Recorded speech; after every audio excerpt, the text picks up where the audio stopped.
लोगों को जातियों से बाहर निकाल के जातिगत उत्पीड़न से मुक्ति दिलाने का जो संकल्प था, उस संकल्प को हमें और आपको सबको मिलकर पूरा करना चाहिए कि हमारे लोग इतने नाकारा और निकम्मे साबित नहीं होंगे कि हम बाबा साहब की जो अंतिम इच्छा थी कि मैं इस कारवां को बड़ी मुश्किल से मुसीबतों में झेलते हुए बड़े कष्ट के साथ यहाँ तक लेकर आया।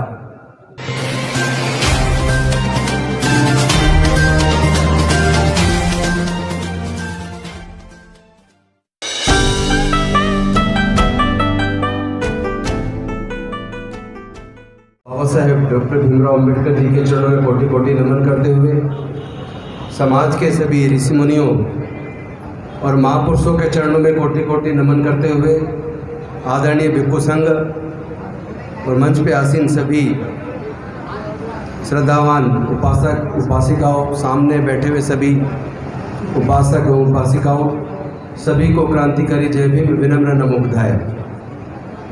सबसे पहले तो मैं महाउपासक बौद्ध जी को, शांति स्वरूप बौद्ध जी को अपने उनके स्मृति दिवस पर श्रद्धासुमन अर्पित करता हूँ और साथ ही साथ यहाँ आए हुए सभी लोगों को मैं ये अपना विचार साझा करना चाहता हूँ कि जो डॉक्टर बाबा साहेब अम्बेडकर भारत को बौद्ध में बनाने का सपना देखते थे, उसी सपने के साथ शांति स्वरूप बौद्ध जी भी जीते थे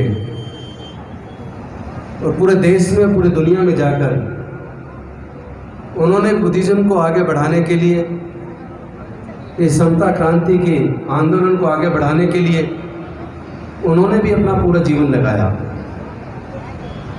और हम स्वयं पूरे देश के कई राज्यों में इकट्ठे साथ भी गए।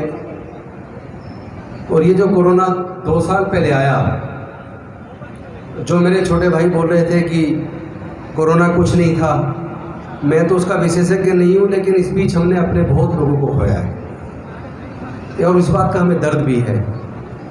और जिस दौरान बोधाचार्य जी जब एडमिट कराए, वो समय तो ऐसा था कि डॉक्टर और स्टाफ कोई भी मरीज के पास जाने मात्र से डर रहे थे। तो बहुत ही खतरनाक समय से हम गुजरे और शायद उसी समय हमने रामरतन बौद्ध जी को भी हमने एडमिट कराया। और मुझे लगता है कि शायद सेम डे या 2-3 दिन के अंतराल में बोधाचार्य जी भी और रामरतन बौद्ध जी भी और रामपाल सिंह गौतम जी भी, 3 लोग हमारे मिशन के योद्धा हमारे बीच से गए। और इस पूरे कोरोना के 2 साल ने हमारे पूरे मूवमेंट को काफ़ी आघात पहुंचाया। काफ़ी हमारा मूवमेंट जिस तेज गति से चल रहा था उसमें भी बाधा बनी। लेकिन मुझे लगता है कि एक सच्ची श्रद्धांजलि उनके स्मृति दिवस पर यह होगी, जिस विचार के साथ जो डॉक्टर बाबा साहेब अम्बेडकर का भारत को बौद्ध में बनाने का जो सपना था, लोगों को जातियों से बाहर निकाल के जातिगत उत्पीड़न से मुक्ति दिलाने का जो संकल्प था, उस संकल्प को हमें और आपको सबको मिलकर पूरा करना चाहिए और हम उसके लिए प्रयास भी कर रहे हैं। हमने संकल्प किया है, केवल ये भाषण देने मात्र के लिए नहीं है, ये हमारा संकल्प है, ईमानदारी भरा संकल्प है। बाबा साहेब के सामने प्रतिमा के खड़े होकर हमने संकल्प लिया है, इस बार के अशोक विजयदशमी 2022 में 10,000 लोग दिल्ली में बौद्ध बनेंगे। अशोक विजयदशमी 2023 को 1 लाख लोग बौद्ध बनेंगे। अशोक विजयदशमी 2024 को 10 लाख लोग अपने बुजुर्गों की सांस्कृतिक विरासत में बुद्धिज्म में घर वापसी करेंगे। और 2025 अशोक विजयदशमी को 10 करोड़ लोग। हम चूंकि बाबा साहब का सपना था भारत को बौद्ध में बनाने का, वो इस बीमारी को समझ गए थे कि जब तक जातियां रहेंगी तब तक जातिगत उत्पीड़न बना रहेगा। अगर हम जातिगत उत्पीड़न से बाहर निकलना चाहते हैं तो हमें जातियों से बाहर निकलना होगा। शायद इसीलिए वो भारत को बौद्ध में बनाने की बात करते थे। अनफॉर्चुनेटली जिस दिन डॉक्टर बाबा साहब अम्बेडकर का महापरिनिर्वाण हुआ, उस दिन में और दीक्षा दिवस में केवल 1 महीने 22 दिन का अंतर था। अगर वो कुछ साल और जीते तो शायद जो संकल्प उन्होंने भारत को बौद्ध में बनाने का किया था वो उसको जरूर पूरा करते। लेकिन हम भी इतने निकम्मा और नकारा अपने बाबा साहब की संतान नहीं है कि हम उनके सपने को साकार न कर सके। इसीलिए हमने संकल्प लिया है और पूरे देश के अंदर और पूरे दुनिया के अंदर बसे हुए बौद्ध लोग, बाबा साहब के सिपाही सारे धीरे धीरे एकजुट हो रहे हैं। सब लोग इस संकल्प के साथ खड़े हो रहे हैं। मुझे पूरा भरोसा है कि हमारे लोग इतने नाकारा और निकम्मे साबित नहीं होंगे कि हम बाबा साहब की जो अंतिम इच्छा थी कि मैं इस कारवां को बड़ी मुश्किल से मुसीबतों में झेलते हुए बड़े कष्ट के साथ यहाँ तक लेकर आया।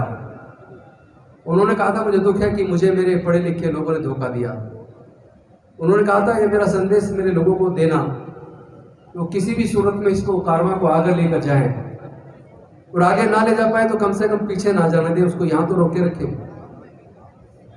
उस वक्त की वो स्थिति थी जो उन्होंने विदेश में पढ़ने के लिए लोग भेजे, उनसे जो अपेक्षा थी वो अपेक्षा पूरी नहीं हुई। लेकिन आज मैं विश्वास के साथ कह सकता हूँ, आज बाबा साहब के इस मिशन को हमारे समाज के पढ़े लिखे लोग इसको चला रहे हैं और वो अपना बाबा साहब के साथ किया हुआ हम अपना वादा जरूर पूरा करेंगे। भारत निश्चित तौर पे बौद्ध में बनेगा। हम निश्चित तौर पे जातियों से बाहर निकलेंगे और अपने गौरवशाली सांस्कृतिक विरासत को, बुद्धिज्म को वापस गौरवान्वित करेंगे और भारत का नाम रोशन करेंगे। मैं पुनः ये आप सबके सामने संकल्प करता हूँ, क्योंकि वो हमारे उम्र में बड़े तो थे बौद्ध जी, लेकिन एक मित्रता भी थी उनके साथ, एक विचार का रिश्ता था। और मैं समझता हूँ खून के रिश्ते से बड़ा विचार का रिश्ता होता है। हमारे लोगों से गलती हो रही है कि हम लोग व्यक्तियों को ताकत दे रहे हैं, हम नेताओं के गले में बहुत मालाएं डालते हैं। मैं आपसे निवेदन करता हूं, आप व्यक्तियों को मजबूत करना बंद कर दो, आप विचारधारा को मजबूत करना शुरू करो। व्यक्तियों को मजबूत करेंगे तो व्यक्ति मजबूत होगा और विचारधारा को मजबूत करेंगे तो विचारधारा मजबूत होगी। तो यह आपको तय करना है कि व्यक्ति को मजबूत करना है या विचारधारा को मजबूत करना है। मुझे उम्मीद है हम अपने बौद्ध जी के उस सपने को, जो बाबा साहब का भारत को बौद्ध में बनाने का सपना था, जिसके लिए वो काम करते थे, जिसके लिए वो जीते थे, हम सब लोग मिलकर उनके उस सपने को पूरा करेंगे। इन्हीं शब्दों के साथ मैं अपनी वाणी को विराम देता हूँ। बहुत बहुत धन्यवाद। नमो बुद्धाय। जय भीम, जय भारत।